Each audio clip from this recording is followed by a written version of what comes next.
I'd ask unanimous consent that the quorum call be dispensed with. Without objection. Mr. President, since President Biden took office, he and our Democratic colleagues have been on a mission to replace every car in America with an electric vehicle. Think about that for a minute.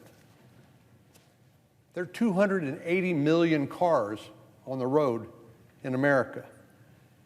And our colleagues on the Democratic side of the aisle want to replace every single internal combustion engine with a big battery with wheels on it, known as an electric vehicle. They're determined to please the Green New Deal enthusiasts by shoveling mountains of taxpayer money into this effort, and they are making some headway. Last summer, our Democratic colleagues abused the rules of the Senate to spend hundreds of billions of dollars on something called the Inflation Reduction Act, which in true Washington form does not actually reduce inflation, but that's the name they gave to it. More importantly, this massive bill included a variety of pet projects, from a supersized Internal Revenue Service to handouts to rich folks who want to buy electric vehicles. Wealthy Americans, the only ones who can afford these expensive cars, can receive up to $7,500 in taxpayer assistance to buy an electric vehicle.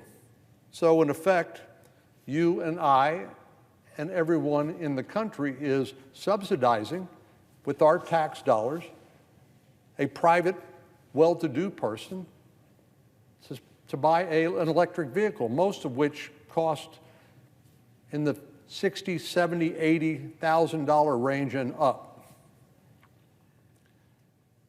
Democrats passed this bill at a time when most people can't afford their basic expenses.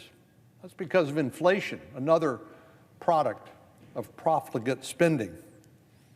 Working families are struggling to keep up with the cost of everything from gasoline to groceries to rent and electricity.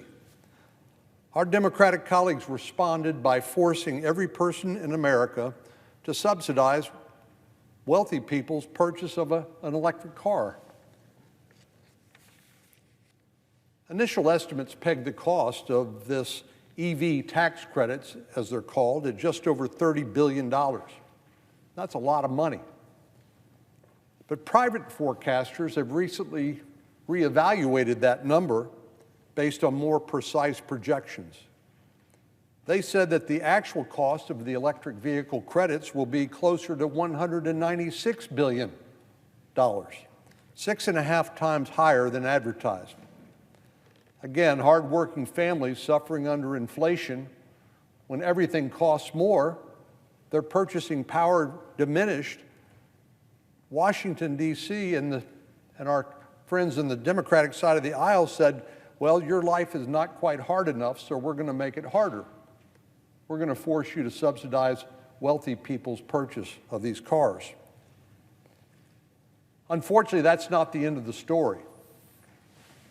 The administration recently rolled out new rules to ensure that, or at least to claim that by 2032, 2/3 of new passenger vehicles sold in the United States will be electric. By 2032, President Biden will be long gone.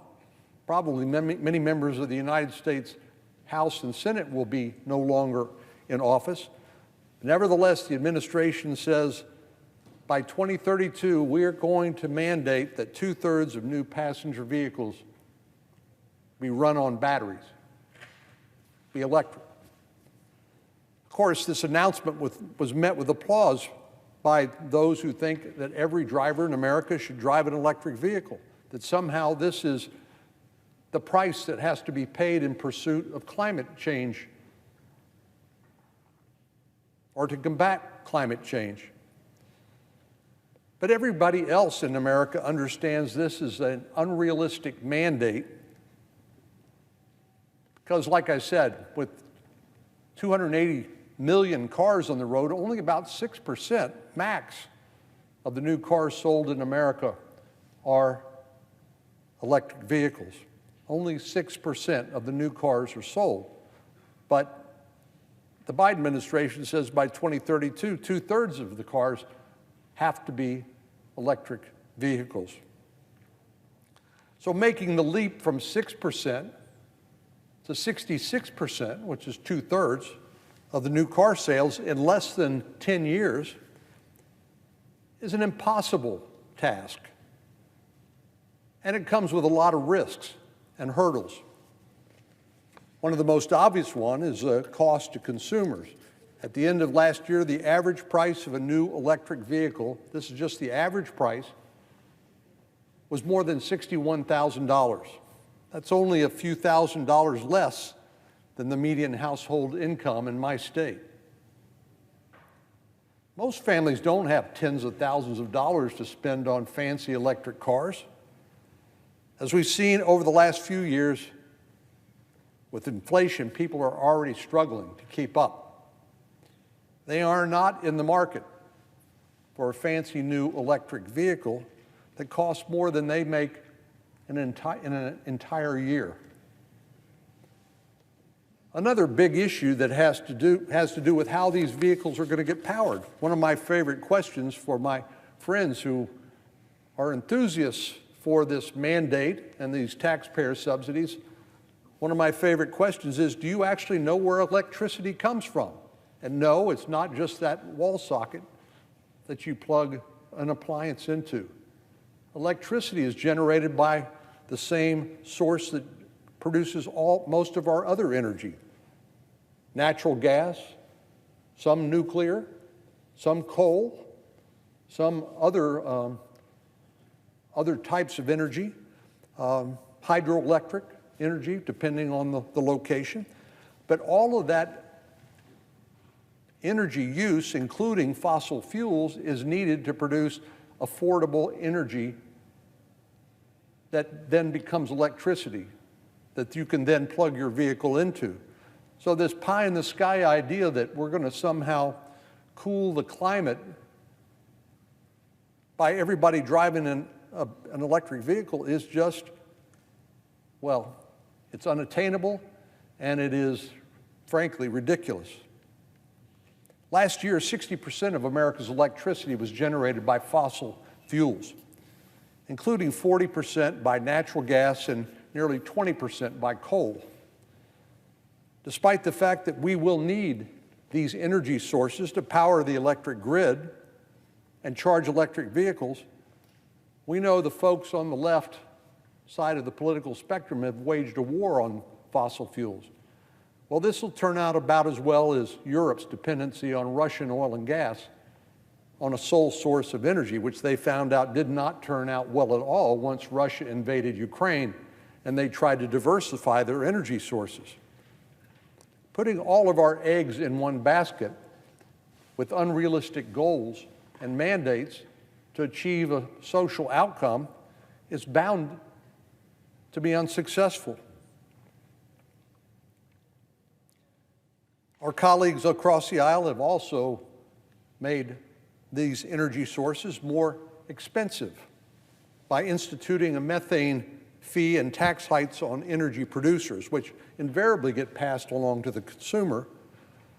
And they are consistently, it seems, trying to make fossil fuels less affordable in order to push our country toward renewables. Now, don't get me wrong, I'm not opposed to renewables. We generate more electricity from wind turbines in Texas than any other state in the nation. And one reason our state continues to prosper economically is because we have low, affordable energy costs that come from an all-of-the-above strategy.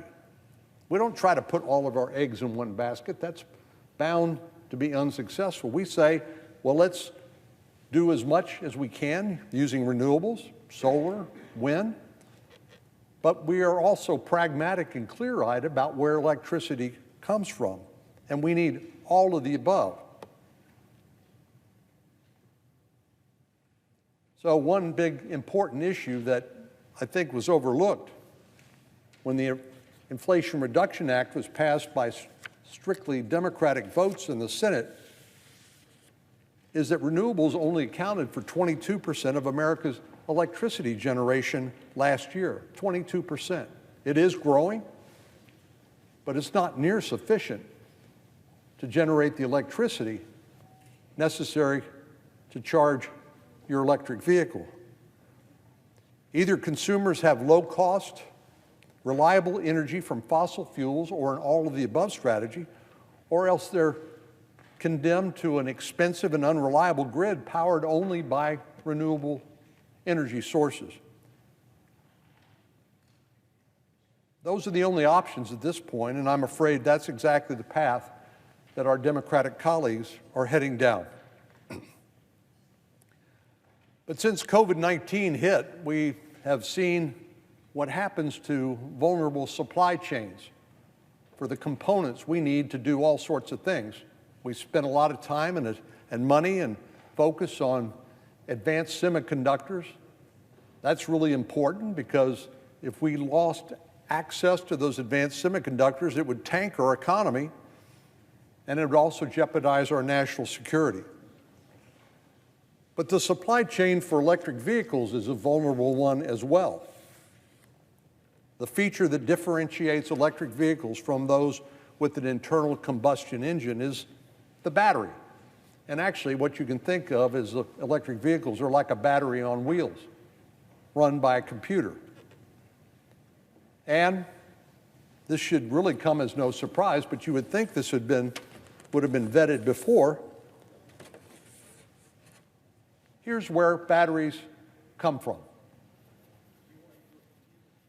Last year, China's battery manufacturing capacity accounted for 77% of the global total.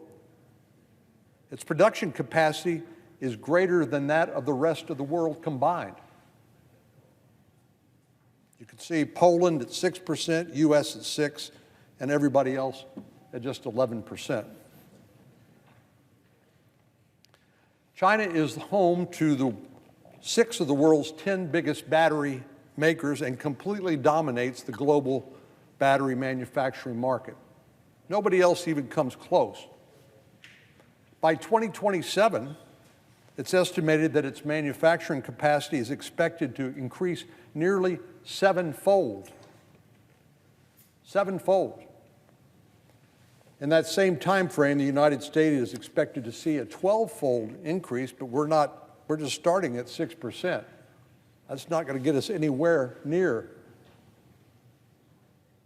where China is or where they will be by 2027.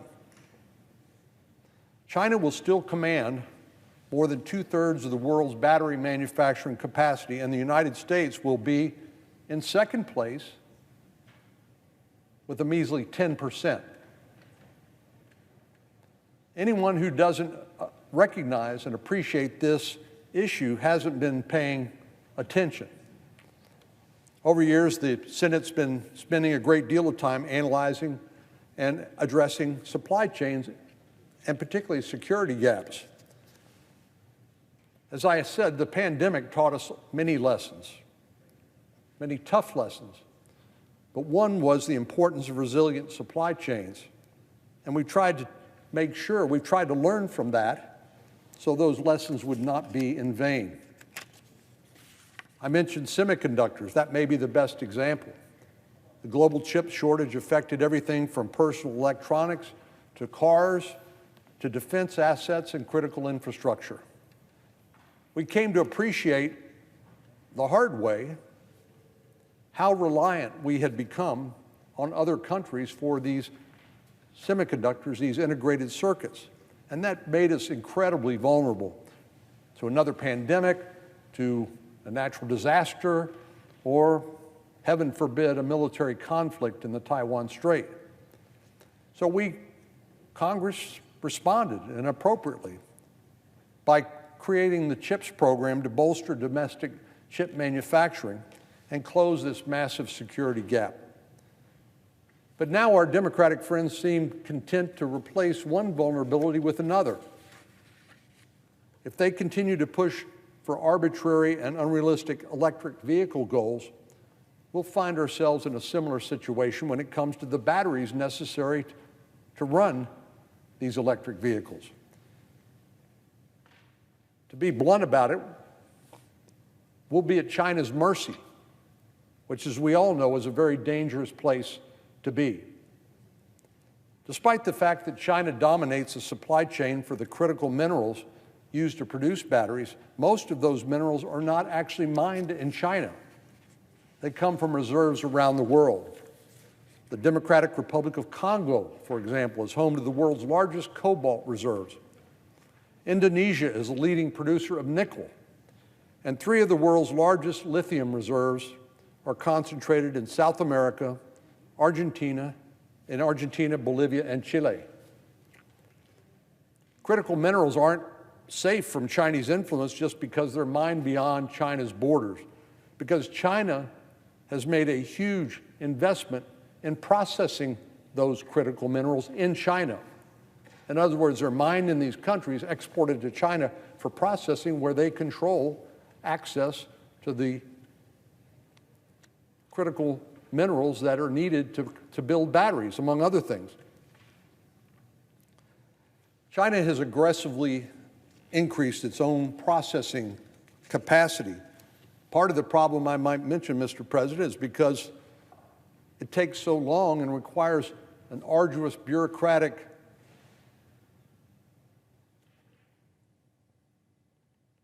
Rubik's Cube in order to get permits to build things in America. And that's true whether it's from fossil fuels or the transmission lines from green energy that can transmit the electricity generated from wind turbines in Texas or anywhere else. You don't have those problems in China, and they also don't have the same concerns we have for the environment. And as we know, China is building more coal-fired power plants than any other country in the world. And what happens in China does not stay in China when it comes to those emissions. So right now, we have a general sense of the problems that we are confronting, but we're lacking some specifics when it comes to critical minerals particularly. We don't know what reserves are under the control of foreign adversaries. We aren't guaranteed to receive a heads up before major deals are made regarding mining rights and processing. And indeed, China has shown itself to be expert at operating surreptitiously under the cover of companies that sound like they come from somewhere else, where actually the People's Republic of China and the Chinese Communist Party actually have controlling interest in those companies. So we're not able to identify the many risks to the global supply chain or critical opportunities for new trade partnerships. We need to address the blind spots that are protecting China's dominance in critical minerals and battery production. And we're not going to be able to do it overnight, and certainly not going to be able to meet President Biden's goal of 2/3 of new cars being electric vehicles by 2032. It's just not going to happen unless we're going to go to China and get those batteries. So a number of us are working to try to solve the problem. I think that's the appropriate response. I hope this is a topic where we can work together and that we're in bipartisan support, much as we did on the CHIPS Act, where Senator Warner, the senior senator from Virginia, and I introduced that bill back in June of 2020, and we ended up passing that into law, as I indicated earlier, because both sides of the aisle saw a need to come together and come up with a solution. We need a solution in this area, too. Well, our colleagues on the other side have repeatedly prioritized some ideological obsession with all electric vehicles over the practical ramifications. Most Americans can't afford to purchase these pricey vehicles. Given the war on fossil fuels, our electric grid may not be able to sustain them, even if they could. And by increasing our reliance on battery-powered vehicles, we're certain to increase our reliance on China. Given the major costs and risks, you have to ask, is this really worth it? Can we afford the risks? Will it actually, can it actually work? Will this have an impact on emissions as our friends across the aisle seem to believe? The answer is no. China is responsible for nearly a third of all global emissions. As I said, they build more new coal-fired power plants than any other place on the planet. So China is responsible for nearly a third of all global emissions, more than 2.5 times the amount emitted by the United States. And when it comes to U.S. emissions, passenger vehicles are only a fraction of the total. In 2021, the entire transportation sector accounted for 28% of total greenhouse gas emissions in the United States. So if every car, every truck on the road was operated by an electric battery, an electric vehicle, courtesy of China, that would only account for 28% of the emissions. So this is not some solution to what our colleagues across the aisle are actually say they're trying to do.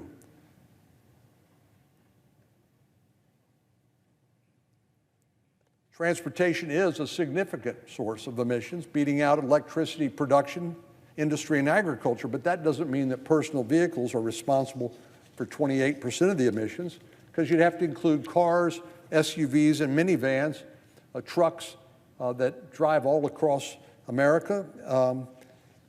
And so regular working families driving their kids to school or to work account for a little over only 1/2 of the transportation emissions. The remainder comes from trucks, airplanes, trains, buses, ships, pipelines.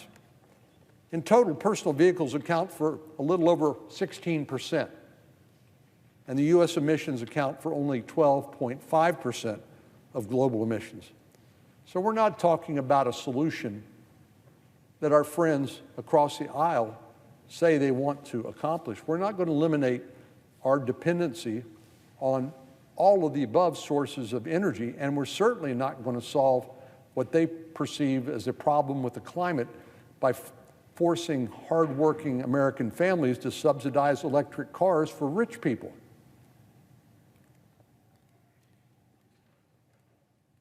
So my purpose in speaking today, Mr. President, is to demonstrate that these goals set out for by the President and which our colleagues have voted for